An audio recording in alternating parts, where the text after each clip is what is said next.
Just wondering if there's any more questions here.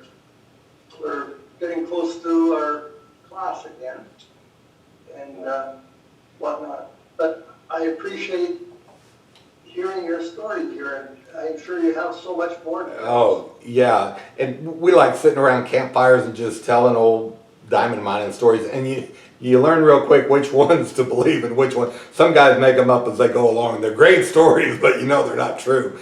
But then other guys, like Claude Dill, he's found like 2,000 diamonds out there.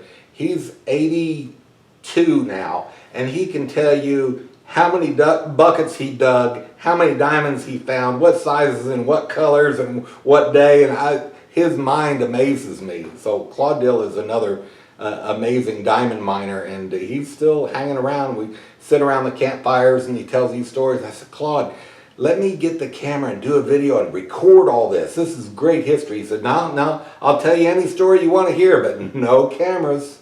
And that is such a shame, because one of these days all that history will be lost. And great true stories from a sharp mind that can tell you fascinating things. He's found some great diamonds, but just doesn't want to have a camera anywhere around him. Audio works. Yeah, I've thought of, bringing a little camera in there and just tricking him and get it recorded, and then don't release it until after he's gone, and he wouldn't know the difference. It wouldn't hurt him one bit. I'll just wear one in my pocket, a little spy camera, and just record it all. And I swear, I still think I ought to do that. It's not what he wants, but it would really be great to have all those stories recorded.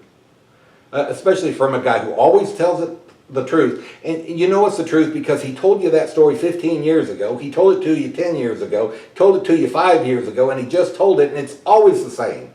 He doesn't vary at all. So you know it's true. You can't remember a lie that good. Well, keep poking on him, because I had to do that to an old friend of mine too, until he started to open up about stuff there. Yeah. Well, I tell you what I'm working on right now. I'm updating my book because it's been 15 years and a lot of history's happened since then. And I got to writing it, and I found more old documents and old photos from way back, and I thought, I got to include this, I got to include this, and it got bigger and bigger and bigger, and I finally realized the other day, I'm going to write 2 books. One, the Genuine Diamonds Found in Arkansas, the early years, 1906 to 1971. And then the second book in the set will be the state park years, 1972 to the present. And that's finally going to work, because otherwise it would be an unabridged dictionary. You couldn't print it, and if you did, somebody couldn't carry it. But I can't delete any of these old historic photos that I found. It's just fantastic stuff, and maybe only a history geek or nerd would love to learn all that, but I love learning what happened at the state park and figuring out who did what. And honestly, knowing that led me to my biggest diamond. On the cover of this Gold Prospectors magazine, I'm pointing to an old pipe we dug up under the ground. That is, it was 102 years old when I dug it up. It's a wood lath. In other words, like barrel slats, wrapped with coils of wire. And that was the water main, the pipe. They pumped water up from the Little Missouri River they used water cannons to hydraulically sluice the field. And they were washing all that material down into sluice boxes. Well, that might work great for gold. It doesn't work good for diamonds. And they did catch diamonds that way. But a lot of their diamonds fell off the end of that sluice board, and it started piling up mud and everything that they had washed down, and it piled up and it buried that pipe. And the pipe worked like a riffle in a sluice. And the heavies, the gravel, caught behind that old pipe. Well, my friends and I dug it up. It was too deep for me to dig alone, so 3 of us dug together, probed down. It was 7 feet to the top of it. And that pipe used to be on top of the ground. They had washed that much stuff in the 1920s when they were hydraulic sluicing with that water cannon, that it had buried it. Well, we got down into some good gravel, and that gravel that caught right behind that pipe, and that's where I found my biggest diamond, the 2.13 karat brown, came out of that. And that's why On the cover of the Rolling Stone, the cover of the Gold Prospector magazine, I'm pointing to that old historic wooden pipe. And I'm a retired plumber. I don't know how they got a pipe like that not to leak. And it fascinates me. I wouldn't be, I have trouble keeping other pipes from leaking. But it was slats of wood with a coil of wire. And we took a section and we cut it out with a handsaw, because they don't let you in there with any power tools in the state park.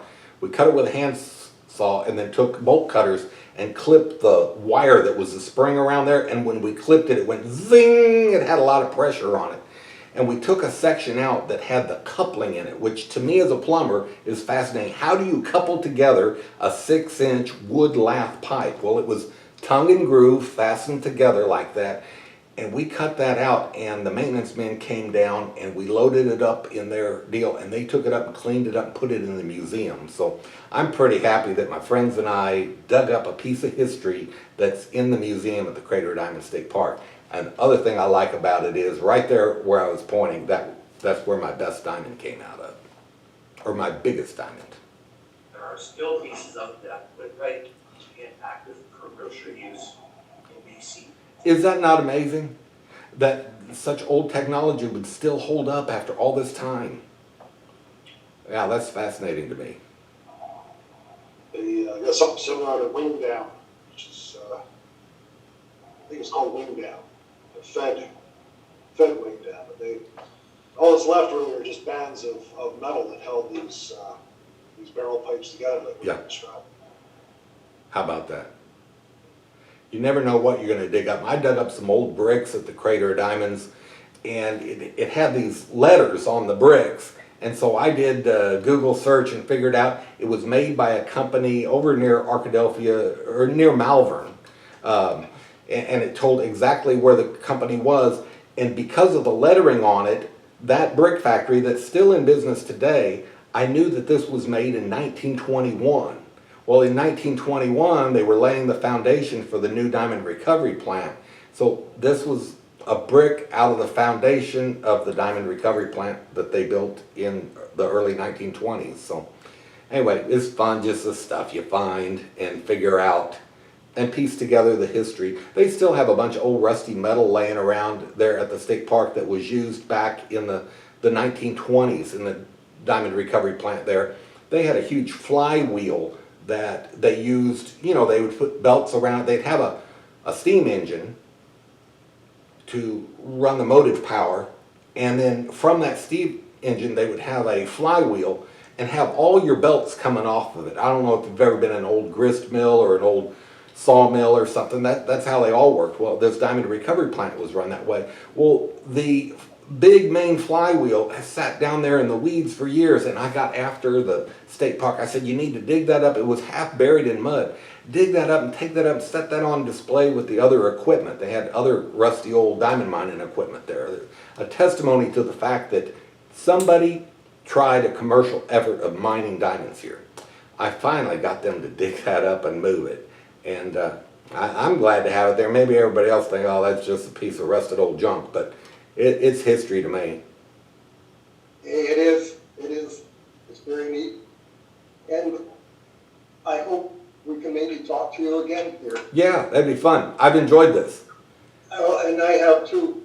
It's so interesting. And a couple days ago, before Dave Humphreys told me, I didn't realize we had diamonds set down there. Yeah.